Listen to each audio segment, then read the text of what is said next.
آئے ہیں ہمارے دربار میں تو آج آئے ہیں امیر المومنین کے دربار میں، دیر میں آئے، پہلے بلائے گئے، اور ہم کل امیر تھے، سردار تھے، اور آج یہ کیا ہو گیا ہے کہ ہم پہلے آئے اور ہمیں ویٹنگ ہال میں بیٹھا کے رکھا گیا ہے، انتظار کرایا جا رہا ہے۔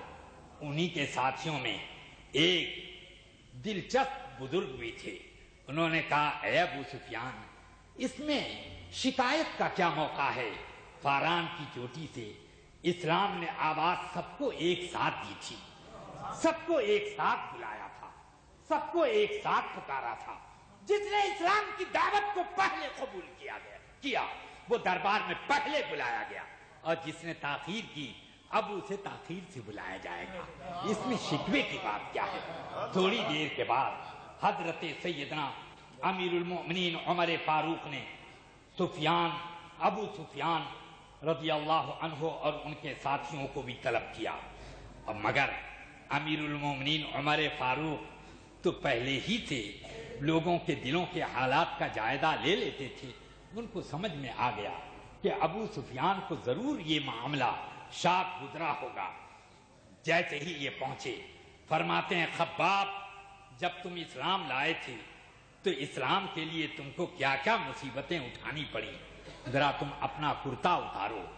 اور آج مجھے اپنی وہ یادگاریں دکھاؤ۔ خباب ابن الارت کہتے ہیں کہ امیر المومنین، جب میں نے رسول اللہ کی غلامی کا قلعہ اپنی گردن میں ڈالا تھا، جب میں نے اسلام کا کلمہ پڑھا تھا، اس وقت انہی ابو سفیان کے ساتھیوں نے مجھے آگ کے انگاروں پہ لٹایا تھا۔ یہ دیکھیے، اپنی پیٹھ کھول دی اور اس پیٹھ پر گہرے گہرے زخم کے پرانے نشانات ابھی باقی تھے، جلے ہوئے چمڑے اور گہرائیاں اور عجیب طریقے کی کیفیت۔ فرمانے لگے، امیر المومنین اس پر ہاتھ پھیرتے، کبھی بوسہ دیتے، کہتے اے خباب، اللہ نے تجھے بڑی ہمت دی ہے، اللہ نے تجھے بڑی قوت دی ہے، اللہ نے تجھے بڑی عزت دی ہے، تیرے اوپر اللہ کی رحمتیں اتریں، تو نے اسلام کے لیے کتنی مصیبتیں جھیلی ہیں۔ میں پوچھنا چاہتا ہوں کہ یہ کون سا جذبہ تھا،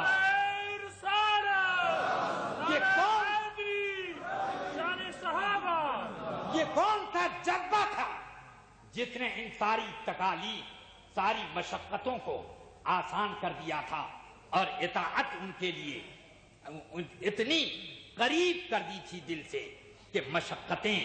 نہ اس کے لیے روڑا بن پا رہی تھی، نہ کسی قسم کی رکاوٹیں ڈال پاتی تھی۔ یہ کیا بات تھی؟ یہ عقیدت ہی کی لہر تھی۔ تو اس لیے میں جانتا ہوں کہ اطاعت، اسلام کا نظام اطاعت قائم ہے دل کے جھکاؤ پر، قلبی انبساط پر اور عشق رسول کے اوپر۔ اور جب یہ چیز ہوگی تو انسان کشاں کشاں اپنے نظام کی طرف لپکے گا۔ اب ایک دوسرا مسئلہ ہمارے سامنے آیا کہ اسلام کا نظام اطاعت ہے کیا؟ میں کہتا ہوں نظام اطاعت اسلام کا یہی ہے کہ تم اپنی ساری ضرورتوں کو اور اپنے سارے کاموں کو اللہ رسول کے حوالے کر دو۔ ادھر سے جو فیصلہ ہوا وہی تمہارا نظام ہے، وہی نظام زندگی ہے، وہی نظام عمل ہے، وہی نظام تجارت ہے، وہی نظام زراعت ہے، وہی نظام ریاست ہے، وہی نظام غربت ہے، وہی نظام رعایت ہے۔ سارا نظام ہمارا اسی میں ہے کہ تم اپنے آپ کو اللہ رسول کے حوالے کر دو۔ اسی چیز کو تو کہا جاتا ہے کہ اسلام کے نام پر کبھی غور کیا کہ اسلام کا معنی کیا آتا ہے؟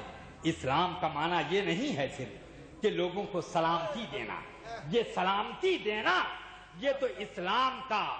وہ معنی ہے جو اصل معنی کی فرع ہے۔ یعنی آپ کہہ سکتے ہیں کہ معنی کا ایک معنی کا تأثر ہے یا اس کی تاثیر ہے اور اثر، ورنہ اصل معنی اسلام کا آتا ہے خود سپردگی۔ اسلام کا معنی ہے سر بطاعت نہادن، سپرد کر دینا۔ اسی لیے اللہ نے فرمایا